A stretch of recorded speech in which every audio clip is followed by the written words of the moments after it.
Well, we are planting onions, shallots, and leeks out here in the garden beds now. These are some of the first things that I planted in the basement nursery back in January. They've been sitting in our unheated greenhouse for about 4 weeks or so now, probably 5 weeks at this point, and are more than ready to go out into these garden beds.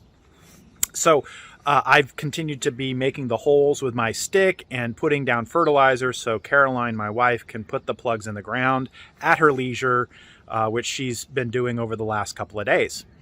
I'm spacing the onions, shallots, and things of that nature out here. I'm spacing them about 2 feet apart because the goal is to spread these alliums throughout the garden rather than having a single bed devoted to them. I'm starting in what I call the main beds, which is this set of beds here in our north kitchen garden, because I started the garlics that way in a similar fashion on the east side of the kitchen garden towards the street back in October. And so they're kind of going to meet in the middle. I expect to have shallots and onions ready. These are bulbing items probably in August. And then the leeks would most likely become more ready in October. So that is the onion planting that's going on around here this week. Here's a couple of videos from a couple of my favorite YouTube gardeners that are recently discussing onions. Planting onions a better way, interplanting to reduce pests and save space. The Millennial Gardner, which came out on March 14th. The Millennial Gardner discusses interplanting onions around the garden. This is exactly what I've done and what I'm doing here. I did this last year with Walla Walla, red bulb, and shallots last year, and I also do it with garlic.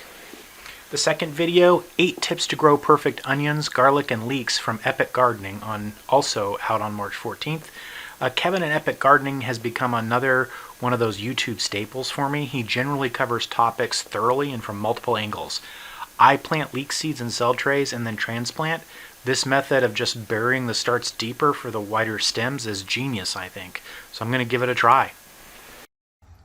Well, I had some trouble germinating lettuce last year, the lettuce seeds, and I think it's because I was sowing them in the basement nursery and it was too warm in there, because it can hover between 7 and 72, 73 degrees in there, which is great for a lot of things, but I'm not sure it was great for my lettuce seeds.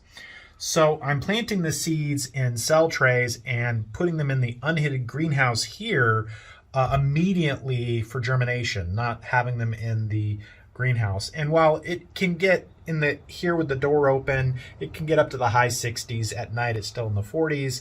And I'm thinking that may help with the germination of the lettuce seeds.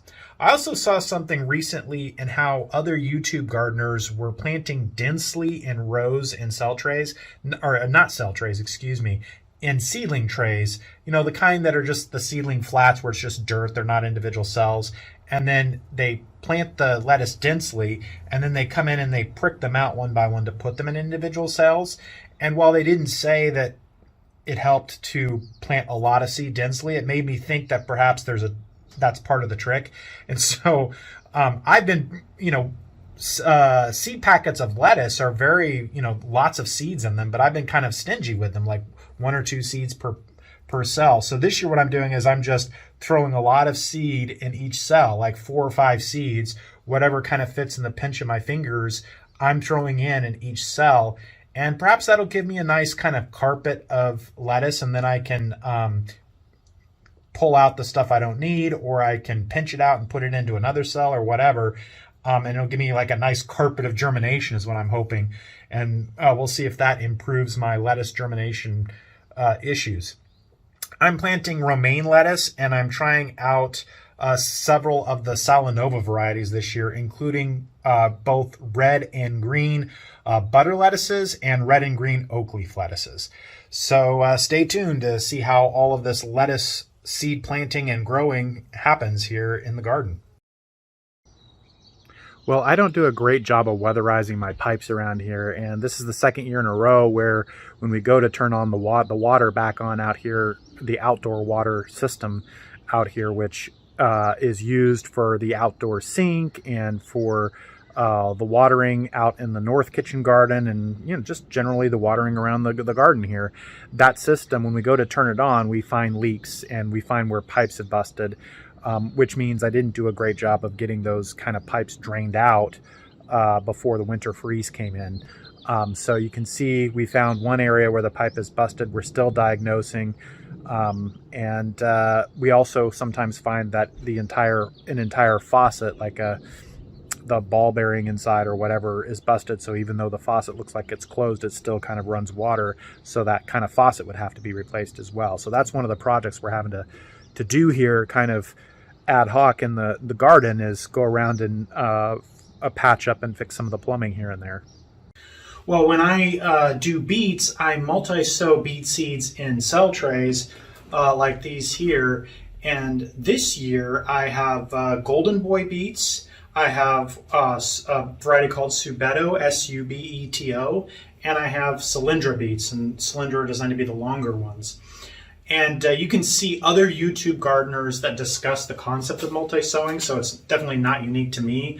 Perhaps the most famous and the one that got me into multi-sowing my beets in cell trays like this is the way I saw Charles Dowding do it.